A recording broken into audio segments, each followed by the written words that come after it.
Apa lo juga suka nganggep karya-karya kayak gini tuh? Apaan nih? Gak jelas. Nggak nyampe otak gue. Ini doang.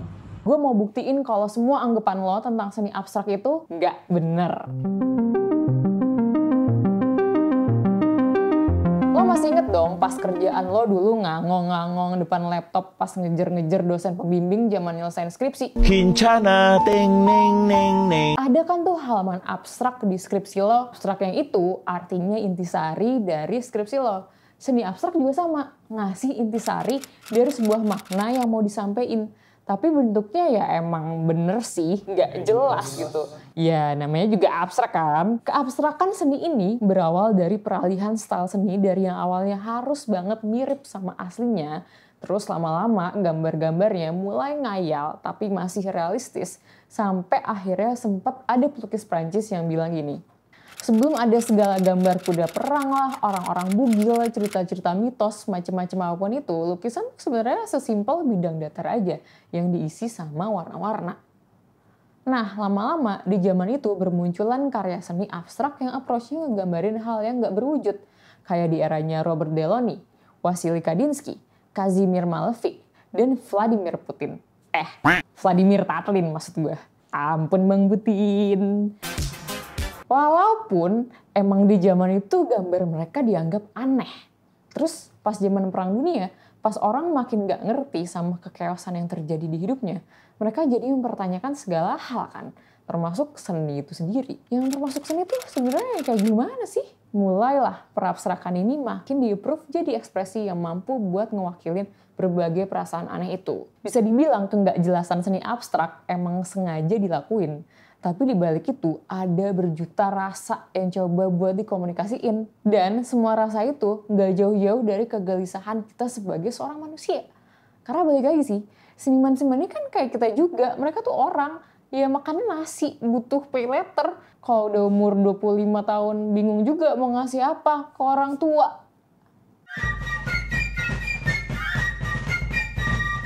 Kandinsky aja sampai bisa bilang kalau every color has a feeling, a sensation, and a sound. Widih, real nggak Min? Kalau karya yang ini, pasti lo familiar deh. Ini yang bikin Piet Mondrian di zaman Perang Dunia. Pas itu dia lagi ngerasa butuh banget kedamaian dan kestabilan di tengah keadaan yang emang lagi chaos banget. Fun fact-nya, karya ini digambarnya nggak pakai penggaris samsek loh. Kalau color block gini lo pernah lihat juga kan? Kita pernah bahas di video 5 lukisan termahal di dunia. Dari karya-karyanya, Rothko ngerasa dia bisa bikin orang masuk ke sebuah pengalaman spiritual dan terhisap ke karya-karya dia. Kalau Jackson Pollock, beda lagi. Dia doang nih yang ngegambar sambil atraksi kayak gini. Menurut dia, itu tuh dilakuin buat express feelings dia. Nah, jadi next time lo lihat karya abstrak dan ngerasa Nggak nyampe otak gue. mungkin yang lo lihat itu bukan buat dipikir pakai otak, tapi buat dirasain aja. Coba cek lagi cara-cara nikmatin seni. Kali ini lo harus ikutin cara gue sih. Kayak gimana? Tonton di video ini. Lucunya sih ya, walaupun orang tuh banyak yang ngerasa nggak paham soal seni abstrak, tapi mereka somehow ngerasa bisa gitu bikinnya. Ini doang. Ya mungkin emang bener bakal lebih banyak yang bisa bikin ini dibandingkan ini. Tapi pertanyaannya, lo bikin kagak? Akhirnya kita mesti bisa nilai sebuah art bukan cuma dari tekniknya yang sophisticated, tapi juga dari breakthrough-nya. Bayangin, di era dimana semua orang ngegambarin hal yang perfect dan 1:1. Ada hal baru yang wujudnya emang gak jelas, tapi punya fungsi baru di zaman itu buat ngekspresiin berbagai rasa. Dan hal ini akhirnya diakuin sebagai seni juga. Ditambah lagi di seni abstrak itu intinya bukan di objek karyanya, tapi di rasa lo terhadap karya itu dan kenapa lo rasain hal yang lo rasain yang akhirnya bikin lo makin bisa ngertiin dunia ini. Bukan lewat sejarahnya, bukan lewat keindahan alamnya, bukan juga lewat meaning dari suatu objek yang jelas wujudnya. Tapi lewat hal yang mungkin lo sendiri juga nggak ngerti.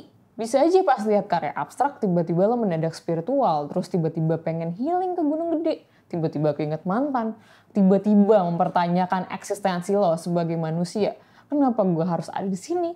Kenapa gue mesti cari duit? Kenapa gue nggak jadi kucing aja? Kenapa bisa kayak gitu? Mungkin bener kata Kandinsky. Dari semua jenis seni, lukisan abstrak itu yang paling ribet. Senimannya mesti ngerti gimana cara gambar dengan bener, bisa bikin komposisi dan warna yang tepat, dan bisa bikin diri mereka jadi seorang penyair. Karena akhirnya, menurut dia, Seni yang indah itu bukan cuma tentang bentukan visualnya, tapi tentang gimana seni itu lahir dari jiwa senimannya. Jirlah, fuck kata gue teh. Kalau lo tertarik sama topik seni-seni yang lain, jangan lupa subscribe atau komen di bawah. See you on the next video. Bye.